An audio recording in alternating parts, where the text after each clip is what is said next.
ఏపీలో లాయర్లు రోడెక్కారు. ప్రభుత్వం నూతనంగా ప్రవేశపెట్టిన భూ చట్టం జీవోను తక్షణం నిలుపుదల చేయాలని డిమాండ్ చేస్తున్నారు. కోట్ల పరిధిలో ఉండే అంశాలను రెవెన్యూ శాఖ తహసీల్దారులకు అప్పగించడం ఎంతవరకు సమంజసమని ప్రశ్నిస్తున్నారు.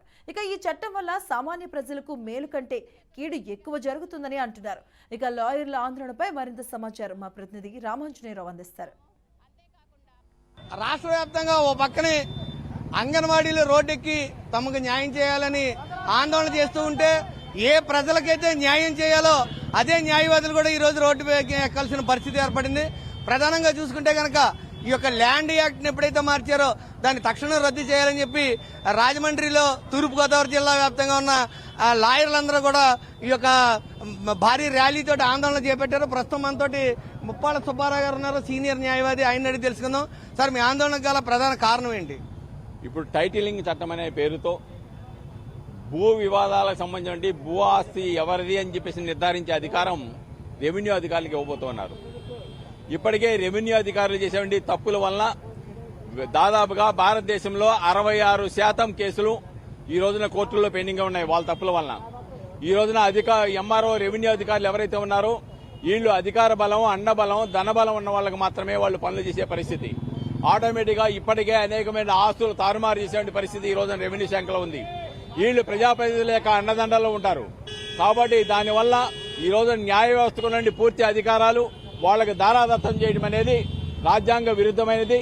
న్యాయ వ్యవస్థకు నుండి అధికారాలను కూడా తీసేసి ఒక సామాన్యుడు తన యొక్క హక్కును కాపాడుకోవాలంటే హైకోర్టు వరకు వెళ్లాలి. ఇది చాలా దురదృష్టకరమైంది.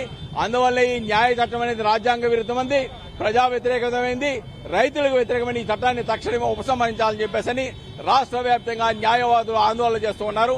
ప్రభుత్వం కూడా ఈ యొక్క డిమాండ్ ను పరిగణలోకి తీసుకుని పునరాలోచించాలని చెప్పేసి డిమాండ్ చేస్తా ఉన్నాం. ప్రధానంగా చూసుకుంటే కనుక ఈ ప్రభుత్వం అధికారంలోకి వచ్చిన తర్వాత చాలా ల్యాండ్ రికార్డులన్నీ ట్యాంపరింగ్ అయ్యాయి అంటున్నారు. అంటే ఇప్పుడు దీనివల్ల మరింత ట్యాంపరింగ్ అయ్యే అవకాశం ఉందంటారా? డెఫినెట్ గా రెవెన్యూ అధికారులు దారాదత్తం చేస్తే ఆస్తులు తారుమారవుతాయి, ఆస్తులు వేరే వాళ్ళ మీద వెళ్ళిపోతాయి, అక్రమాలు జరుగుతాయి, ప్రజలు తీవ్ర ఇబ్బందులకు గురవుతారని చెప్పేసి మేము డిమాండ్ చేస్తా ఉన్నాం. ఓ పక్కన చూసుకుంటే ఇప్పటికే రిజిస్ట్రేషన్ శాఖను తీసుకెళ్లి సచివాలయాలకు అప్పచెప్పారు. అంటే సచివాలయాలకు రిజిస్ట్రేషన్లు అప్పచెప్పడం ద్వారా ఇప్పటికే ప్రజలు చాలా ఇబ్బందులకు గురవుతున్నారు. ఇప్పుడు ఈ ల్యాండ్ యాక్ట్ కూడా మార్చడం వల్ల ఏమైనా ఇబ్బందులు ఉన్నాయంటారా? ఖచ్చితంగా ఇది ఇబ్బంది. ఎందుకంటే ఇది న్యాయవాదుల సమస్య కాదు, ఇది ప్రజల సమస్య కూడా. ఇది వాళ్ళు ఇచ్చినటువంటి తీర్పే, రెవెన్యూ వాళ్ళు ఇచ్చినటువంటి తీర్పే ఇదవుతుంది. తర్వాత దీని మీద మన కోర్టుకు వెళ్లే అధికారం లేదు. ఒక్క హైకోర్టుకు వెళ్ళడానికి మాత్రమే పర్మిషన్ ఇచ్చారు. దీనివల్ల ప్రజలకు తీవ్ర నష్టం జరుగుతుంది.